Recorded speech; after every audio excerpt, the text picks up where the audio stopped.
This body should be about the vitality of ideas. Whatever those ideas are, in a democracy, there ought to be the willingness to express them. Mr. Blumenauer has detailed at length the lack of public hearings. Listen, I get it. This is a messaging opportunity. This has no force of law. All it does is say what the sensibilities are of the Congress. Now, what does the public think of the sensibilities of the Congress? What the public thinks is that we're all bluster and no solution, and that we never take the time to sit down and measure twice and then cut. We just simply don't do that in our committees.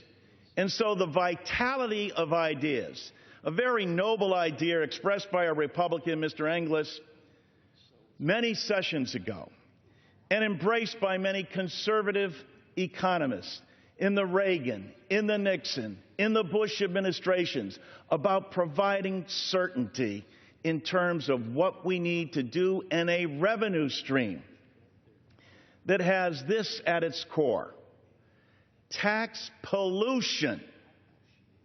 Tax pollution at its source, and pass the savings on to the consumers.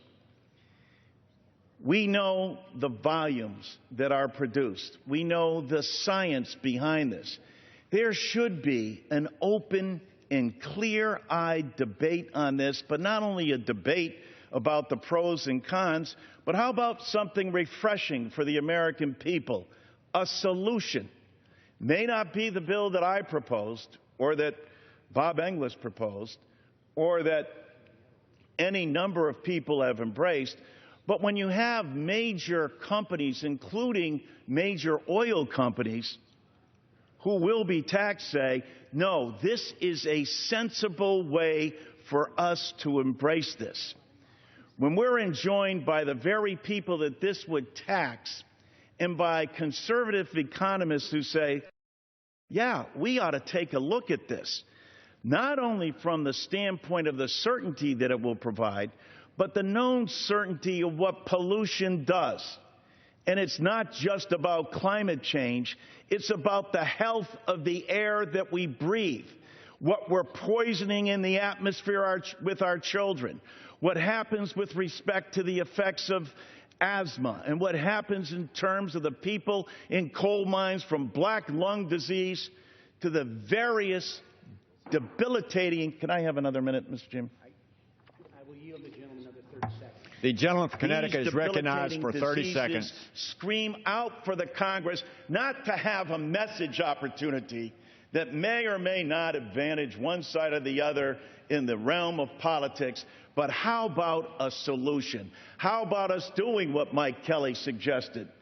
To work together in the committee to come up with a positive solution as to how to address this. Pass the savings along to the consumer. Develop a revenue system that will, in fact, allow us to rebuild our country that's crumbling around us. Let's take those steps and do the responsibility that we all have to the citizens to provide them with solutions, not bluster.